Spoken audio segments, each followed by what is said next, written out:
Well, it is the fifth and final go-round for Anton Watson, who has improved his scoring and shooting every single season that he has been in Spokane. What does that mean for this upcoming season? Let's talk about it. You are Locked On Zags, your daily podcast on the Gonzaga Bulldogs. Part of the Locked On Podcast Network. Your team every day.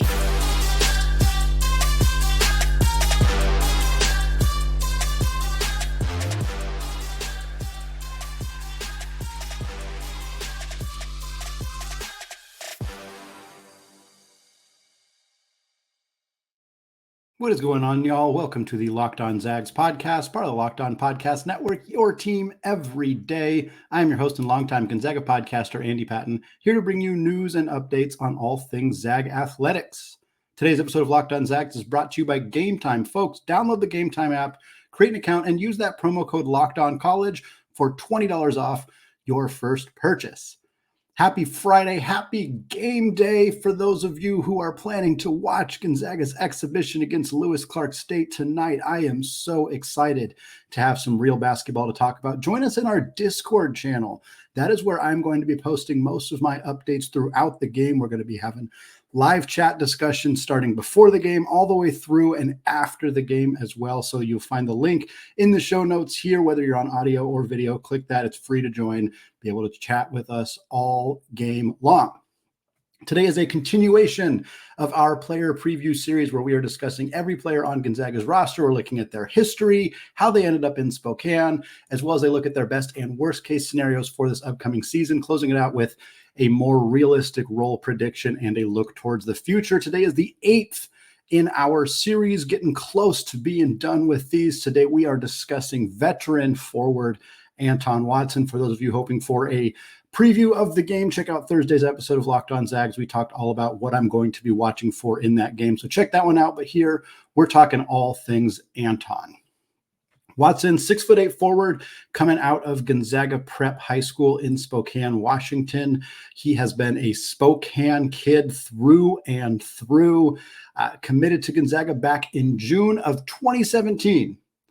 I don't even want to tell you all how many different places I have lived since 2017, but that is how long Anton Watson has been committed to the Gonzaga Bulldogs, probably even longer than that. I think he knew all along that this is where he wanted to go. He ended up being ranked the 41st player in the class of 2019, coming in as a 4-star recruit. And in that freshman season, we got a glimpse of Anton, but a shoulder injury limited him to just 15 games. He made 5 starts that year. 4 of them were the first 4 games of the season, including a 15.8 rebound performance against North Dakota.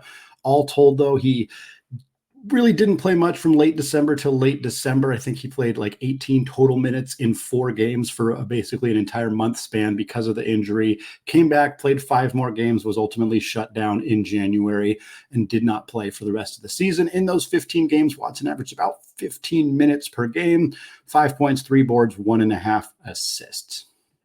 Then we get into his sophomore season, the magnificent 2020-21 campaign for the Gonzaga Bulldogs, of course, undefeated until that loss to Baylor in the national championship game. Watson played 32 games for the Zags that year. He made 17 starts, basically started to begin the year and then got replaced in the starting lineup by Andrew Nembhard when Mark Few decided to go with a 3-guard lineup with Nembhard, Suggs, and Joel Ayayi, Corey Kispert playing the 4, and then, of course, Drew Timme at the 5. That relegated Watson to a 6th-man role. Didn't actually change his role within the team all that much, just changed whether he was one of the first 5 guys on the floor or not. All told, Watson averaged about 19 minutes per game that year, 7 points, 3.3 boards, and 1.2 assists. He was a magnificent 71% on 2-point shots, one of the most efficient scorers in the entire country. Only 15% on threes. That was 3 of 20. He was 1 of 9 as a freshman, so he went from 11% to 15% as a sophomore and continued his struggles from the free throw line as well, as 57% as a freshman, about 65% as a sophomore. Then you get into the 21-22 season, and this is the only year of Anton Watson's career where he did not start any games. And that was because the Zags had some guy named Chet Holmgren. So Chet started at the 4 or 5. Drew Timme started at the 4 or 5, kind of depending on what you consider their positions. Watson came off the bench, but he still played a valuable role, about 18 minutes per game, basically the same as where he was as a sophomore. So junior year, he's 32 games, 0 starts, similar minutes per game, but he does bump up the points per game to 7.3, bumps up the rebounds per game to 4.7, bumps up the assists to 1.9, bumps up the steals to 1.3, shoots 58.8% on twos. So there was a significant drop off there, but his role changed. You can kind of understand that. Did improve the three-point percentage again. It went from 11 to 15 to 22.7% as a junior. Still not great. Mind you, 5 of 22, still a small sample size there. Shot just about 70% from the free throw line. And then we get last season. So after 3 years of Anton Watson being a role player, being a guy who, yeah, he started, but he was, he never played more than even 20 minutes per game in his first 3 years. Last year was finally Watson's breakout. He played all 37 games for Gonzaga, started every single one of them, and played about 29 minutes per night. A huge uptick in overall amount of playing time for Anton Watson. And as you would expect, it led to an increase in production. He set his career high in basically everything. 11.1 points per game, 6.2 rebounds per game, 2.4 assists per game, 1.8 steals per game. And despite much more playing time, much more field goal attempts, a much bigger role offensively, Watson's efficiency did not take a hit. He was 66.7% on twos. That's a big jump from the 59% he had been as a junior. More efficient scorer around the rim. 3-point percentage bumped all the way up to 33%, 33.3%, 16 for 48. Anton made 16 three-pointers last year. Prior to that, he had made 8, I believe, in his entire career. And he did it at a 33% clip. 33 is not elite by any stretch of the imagination, but it is totally adequate. And it is a significant increase from the 22% that he had put up the previous year. Now, we did see Watson significantly struggle at the free throw line last year, under 55%, hoping that was more of an anomaly than anything else. That was certainly the biggest kind of head scratcher of his season last year. But Watson took on a bigger role and pretty immediately thrived. Again, career high in every category. His turnovers have basically been exactly the same since he was a freshman. He was a 0.8 turnovers per game as a freshman, 1.2 last year. So he's pretty much right in that same range, despite a significant uptick in playing time and having the ball in his hands. A few highlight performances from Watson last year: 16-7 versus Xavier in the Phil Knight Invitational, 13-13 in that narrow loss to Baylor, 15 points, 5 boards, 3 steals against Alabama in that big win last year as well. Upped everything in WCC play as well, about 13.6 boards, just under 3 assists, just under 2 steals, and just under 69% on 2-pointers in WCC play.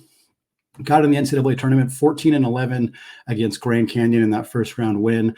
9 points, 12 boards, 4 assists against TCU. Also had 8 and 9 against UCLA. Very solid performances from Anton. And now we come into this year where he's no longer has Drew Timme. No longer has that teammate that has been with him for the last 4 years. So what does that mean for Anton? Well, for starters, he was put on the list as the Julius Erving Award winner for the best small forward in the country, the preseason watch list.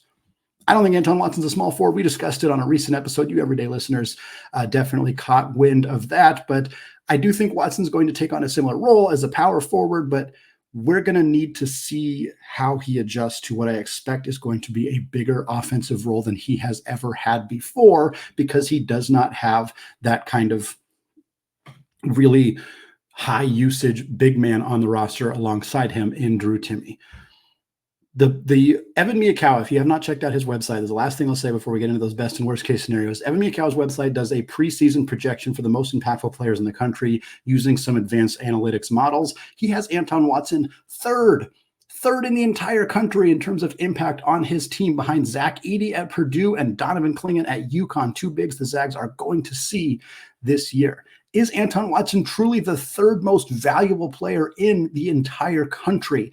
Can he earn WCC Player of the Year, or even, as my bold prediction from last week stated, be an All-American? We're going to cover all of that. But first, folks, the college basketball season is just a few days away, and I know some of you are going to need some last-minute tickets to go to some of those games, and I know Game Time is going to have the tickets that I need and that you need at a good price. Plus, I'm going to be able to see what the view looks like from my seat right in the app. Game Time is the fastest and easiest way to buy tickets for any event that you're looking for, whether it's a college basketball game, an NBA game, or a football game, a baseball game, music show, comedy show, theater, you name it, they've got it. And in addition to the view from your seat feature, Game Time also has a lowest price guarantee and an event cancellation protection. This makes me feel super comfortable when I'm buying tickets if it's spur of the moment, last minute thing, or even if I'm planning ahead and trying to get tickets to an event. Game Time is the way to do it. It takes the guesswork out of buying tickets. Download the Game Time app, create an account, and use that promo code LOCKEDONCollege now, and you get $20 off your first purchase. If you're finding a $30 ticket to a basketball game in Eugene or Corvallis or Pullman or wherever you might want to go to a game, you can get it for way less using this promo code LOCKEDONCollege at checkout. Download Game Time today. Last-minute tickets, lowest prices, guaranteed. Folks, I want to thank all of you for making Locked On Zags your first listen or your first watch of the day. And of course, shout out to those everyday listeners who are checking out the show on YouTube. Much appreciation to all of you. Of course, shout out those of you on the Discord channel as well. If you're not with us, go ahead and click that link in the show notes, and you'll be able to talk to us 24/7 all about Gonzaga hoops. We're going to continue our player preview series here discussing the old head of Gonzaga's roster, the vet, Anton Watson. We talked about his lengthy history, the fact that he committed to Gonzaga over 6 years ago. And now we're going to take a look at what are those best and worst case scenarios entering his 5th and final season in a Gonzaga uniform. As we've done so far with these, I'm going to continue to give this caveat. The best case is within reason, the worst case is without injury. If it is reasonable for a player's best case scenario to be National Player of the Year, championship MVP, lead the entire country in scoring, we're going to talk about that. If it's not realistic, we're not going to talk about that. Similarly, injuries, unless they are a part of a player's history, discussing them just isn't particularly interesting. So we're going to talk about worst case scenarios on the actual basketball floor. So let's start with Anton Watson's best case scenarios. Well, the best case scenario for Anton Watson is that those improvements, we have seen the steady improvements as a scorer. His points per game have gone up every year. His three-point percentage has gone up every year. His three-point percentage, or his three-point number of attempts and makes, has gone up every year. Best case scenario, that continues. He bumps up his scoring. He bumps up his efficiency as an outside shooter, and he takes on a bigger role offensively without sacrificing efficiency. The best case scenario for Anton Watson is that he leads this team in scoring, rebounding, and steals. Not out of the question for him to be the team leader in all three of those categories. Is Anton Watson leading the team in scoring best for Gonzaga? That's maybe a debate for another time. I think as long as Watson, Ike, and Nembhard are all fairly close, which is what I expect. I don't know that it really matters who is the go-to scorer, who is the lead scorer, but in a best case scenario for Anton Watson, that is what he gets to do in his 5th and final year at Gonzaga, something he's probably dreamed of since he was a kid, leading Gonzaga in scoring, and now he gets the opportunity to do so. The best case scenario for Anton Watson is that no, Drew Timme leads to more touches. More touches does not hurt that efficiency. Watson is a career 65% shooter on two-pointers. The best case scenario for this season is that he's around 70. 68, 69, 70% on two-pointers, while also improving that three-point percentage as well. Again, last year, 33.3% on 48 attempts. This year, maybe it's 38% on 80 attempts. Why not, right? He's probably going to play more away from the rim. It depends on how things shake out. We'll talk a little bit more about that later, but something like 31 threes made out of 80 attempts, that's about 38%. That doesn't strike me as insane to project, certainly if we're talking about best case scenarios for Anton Watson. Another best case scenario for him is that last year was an aberration from the free throw line. He's more like 68, 70, even above 70%. I don't think a best case scenario for Anton Watson is 94% free throw shooter or anything like that, but certainly he's better than the 55%. And I think in a best case scenario, he's quite a bit better than that. The best case scenario for Anton Watson is that he's used in multiple roles. He can play the pick and roll two-man game with Ryan Nembhard. He can be a low post player who just establishes position, readjusts his position while the ball swung around the key, gets the ball in favorable spots on the block and scores, similar to what Drew Timme did. He also can be the high post. He can get the ball at the top of the key, make that entry pass down to Graham Ike the way that two-man game often operated with Watson and Timme in years past. He could also play on the wing, be a secondary creator, attack off the dribble. Any different thing that you want Anton Watson to do offensively, in a best case scenario, he is capable of filling that role. Defensively, the best case scenario for Anton Watson is that he's the best defender in the country. I mean, truly, that is the best case scenario. Judging defensive players is a tricky business. A lot of it is, there's not a hard and fast rule for how do you determine who the best defensive player in the country is. But the best case scenario for Anton Watson is that he's very clearly in that conversation. He's not going to lead the country in blocks. He might lead the country in steals in a best case scenario. That is a legitimate possibility for him. But the best case scenario is that he can guard 2 through 5. He puts a ton of pressure on opposing players on the perimeter. He does either lead the country in steals or leads the WCC in steals, or moves up significantly on that list for Gonzaga. And he defends the rim capably. He's never going to be a shot blocker, but he can hold his own down there when asked to do that. The best case scenario for Anton Watson, all of this leads to a situation where he's an all WCC first teamer. Could lead to a situation where he's the WCC player of the year, not outside the realm of possibility here at all. Neither is All-American. I made it as a bold prediction. All-American second team is probably the highest. It would be very, very hard to make that first team with just how much talent there is at the top end of college basketball this year. But an All-American second team or third teamer, it's a stretch, but it's not crazy. It's not that crazy, I guess I should put it that way. But the best case scenario for Anton Watson is that he meets those thresholds, that he does win that Julius Erving Award as the country's best small forward, even if he's not playing small forward. And that he does look like the very rare fifth-year player who plays his way into the NBA draft. That when June rolls around, we're legitimately talking about Anton Watson as a second-round pick, despite being a fifth-year senior coming out of Gonzaga. What are the worst-case scenarios for Anton Watson? Well, the worst case really is that not having Drew Timme around actually hurts Watson's offensive production. That his role is less defined because of no Drew Timme, because of Graham Ike, because of Ben Gregg. Is he the low post player? Is he the high post player? Is he a wing? We talked about the best case scenario being him being able to fill all of those roles. In a worst case scenario, he never has a fully defined role, and that impacts his performance. He maybe doesn't adjust well to sometimes being a low post scorer, sometimes being a high post player, sometimes coming off the wing, sometimes being asked to play a two-man game in the pick and roll. And you just see him make more mistakes than he's made in the past, or not be as efficient of a scorer. I don't think there's a worst case scenario where Anton Watson is like unplayably bad. That would be an absolute stunner considering the development that he has had. But in the worst case scenario is that what he's being asked to do doesn't entirely jive with where he's at right now. And you can see it manifest itself in maybe more mistakes or more bad shots, or just less general efficiency, which is what we've kind of become accustomed to with Anton Watson over the last couple of years. Worst case scenario for Anton Watson is that he and Graham Ike just don't play all that well together. And it's difficult for them to play huge stretches of time together. Likely leads to more minutes for Ben Gregg, could lead to more minutes for Braden Huff. Probably doesn't really lead to less minutes for Anton Watson, depending on how it shakes out. It might be more of an impact with Ike, but certainly wouldn't be good for Gonzaga if two of their better players couldn't play all that much together. The worst case scenario for Anton Watson is that his three-point percentage just doesn't improve.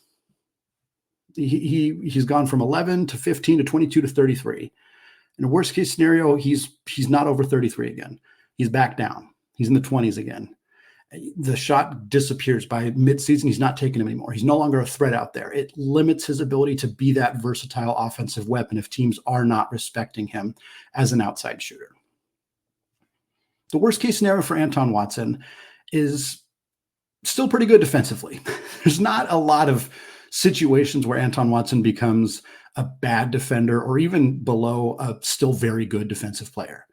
He's not really a rim protector. I guess the worst case scenario that could happen and seems very unlikely is that he's asked to play that role, which limits his ability to be that kind of tenacious wing defender that we're so accustomed to. He's asked to play under the basket, to try to alter shots. He's not particularly good at that, and that those skills that we know he has on the perimeter aren't being utilized. Again, this would be a mystifying decision by the coaching staff, so I'm not expecting that to happen, but that would be a worst case scenario, is he's not utilized as properly within the skills that we know that he has. The worst case scenario overall for Anton Watson is that he's once again left off those all WCC teams, gets snubbed again. He's still going to finish with a very successful Gonzaga basketball career. This is his final year, so there's not any worst case scenario wondering about the future for him. But in a worst case scenario, he ends the season on maybe not as high of a note as people are expecting him to. And it leads to not getting some of those accolades from the conference, despite being one of the best players in the conference over the last couple of years.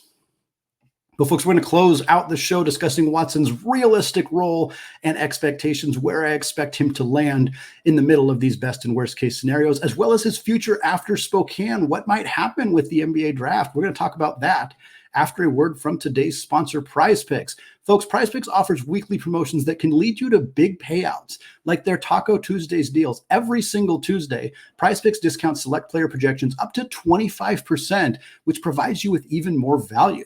Plus, with the Prize Picks reboot policy, your entries stay in play even if one of your players gets injured. So for NFL games and college football top 25 matchups, if you pick a player and they get injured in the first half and do not return in the second half, that player is rebooted. This is unprecedented in the daily fantasy sports space. No other platform gives you injury insurance for injuries. Beyond that, this app is so easy to use, folks. All you have to do is pick 2 or more players and choose more or less with whatever given stat you have. For Thursday, I know Zach Collins, 22.5 points, rebounds, and assists. You think he's going to get more than 22.5 of those 3 stats combined? You hit up. You can do the same thing with Jalen Suggs on 17.5, folks. I'm hitting up on both of them. And when Zach Collins and Jalen Suggs have more combined than in those 2 categories, that's money right into my pocket. So, folks, if you want to do the same, go to prizepicks.com/lockedoncollege. Use that promo code LockedOnCollege, and you'll get a first deposit match of up to $100. Again, that's prizepicks.com/lockedoncollege. Use promo code LockedOnCollege for a first deposit match of up to $100. Prize Picks. It's daily fantasy sports made easy. All right, folks, closing out the show today, talking our boy Anton Watson entering his 5th and final season with the Gonzaga Bulldogs. We talked his history, how he ended up staying in Spokane, I should say, as well as his production the last couple of years. We talked about what his best and worst case scenarios might be for this upcoming season. Now, closing out the show today, talking about some more realistic role and expectations for Watson in year 5. There's no debate about the starting lineup, at least not his part in the starting lineup. Watson's going to start at the 4, and he's going to play a big role. He's going to play a big role, the biggest role he's ever played at Gonzaga. He's going to play a huge role on both sides of the ball. 30 minutes per game is pretty much a lock for Anton Watson. About 29 minutes per game last year. He's going to be one of the 3 most played players at Gonzaga this year, probably one of the 2 most played players at Gonzaga this year. I think Ryan Nembhard probably leads the team in minutes, and I think Anton Watson is probably second, of course, barring injuries or anything like that. I think Watson's pretty much exclusively a power forward. Yeah, he's nominated for the Julius Erving Award for small forward, but I don't think they're going to play any jumbo lineups with Greg and Ike and Watson all on the floor at the same time. You never know. Gonzaga hasn't typically experimented with the 3 big lineups all that much. I also don't really see a situation where Watson's playing the 5. I think if Greg or Huff or Ike are on the floor, pretty much all of them are the 5 over Watson. I suppose it's possible they run a very small lineup with Watson at the 5 and maybe Yo at the 4, and then Venters, Hickman, Nembhard, or some combination of guards outside of that. But I don't think we're going to see that much, if at all. So for me, Watson is pretty locked in to being this team's power forward. And I expect continued improvement production-wise for Anton Watson. Giving you some number projections here, something like 12.5 points, games 11.1 last year, so a bump up, 12, 13. Maybe you can sneak up into that 14-point per game range. It kind of depends on how aggressive offensively Ryan Nembhard is as a scorer. It certainly depends on how many minutes Graham Ike plays down on the block, but something like 12 to 13 points, 6 to 7 rebounds, 2.5 assists. Maybe he gets up to 3, depending on if they use him in a high ball role as a post player, 2 steals per game, something like that. I think, again, the field goal percentage is probably going to be pretty comparable to where it's been. It's 65% on 2s for his career. I wouldn't be surprised if that's pretty much where he resides this season as well. Would love to see another bump in that 3-point percentage. Don't think he's going to get all the way up to 40 or anything like that, but maybe 35, 36, enough that defenders have to honor him out there, which means that he has more ability to put the ball on the deck, more ability to space the floor and give Ike or Greg or whoever some more room down on the block. I also think Anton Watson's going to shoot better than 55% from the free throw line. I'd love to see him up at least 66, at least knocking down 2/3 of those free throws would be fantastic. I think he's too proud of a player to let a performance like what we saw from him last year at the free throw line continue into another season. I also think Anton Watson is pretty clearly going to move into second place in Gonzaga history in total steals. He will be behind the great John Stockton, who may never get caught in that category. Right now, Watson has 145 steals. Second place behind John Stockton by about 80 steals is Josh Perkins. Josh Perkins has 178 career steals. That means Watson needs 34 steals to pass Josh Perkins. He had 66 last year. He had 40 the year before that, and he only played about 19 minutes per game. There's virtually no way that Anton Watson, of course, barring injury or anything like that, doesn't move into second place in Gonzaga basketball history in steals. Very cool accomplishment for him. I also expect Anton Watson to be a first teamer in the WCC. Maybe he's a second teamer. You have Graham Ike, you have Mitchell Saxon from St. Mary's, you have Javon Porter from Pepperdine. Those three guys are all pretty great. Kelly Leah Pepe from LMU. A lot of bigs that are good and quality that could challenge for first or second team spots, but I have a hard time imagining Watson's not better than enough of those guys to be at the very minimum a second teamer, potentially a first teamer as well. He also might be the defensive player of the year. Mitchell Saxon is the clear favorite for that right now. He's a rim protector for the team that's one of the 15 best teams in the country defensively. They probably will be this year as well. And if that's the case and Saxon leads the conference in blocks, it's going to be really hard to not pick him for that award. But Watson certainly will be in that conversation as well. And then what about the future? Every single player on Gonzaga's roster could come back for next season except for Anton Watson. This is it. We know that this is the final go around, the victory lap, whatever you want to call it. He will not be back at Gonzaga next season as a player. He's one of the last remaining COVID eligibility guys, kind of helping to kind of usher out an era of college basketball. So what does that mean is next for him?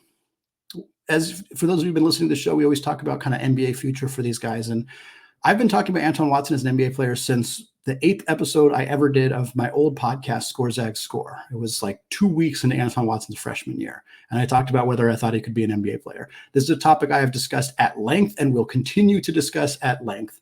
Not going to do a bunch of it here, but Anton Watson has the size. He has the athleticism. He has the basketball IQ, the kind of functionality of a role player to be an NBA player. He is missing one thing: the ability to shoot the ball consistently from beyond the arc. Anton Watson is an NBA defensive caliber player right now.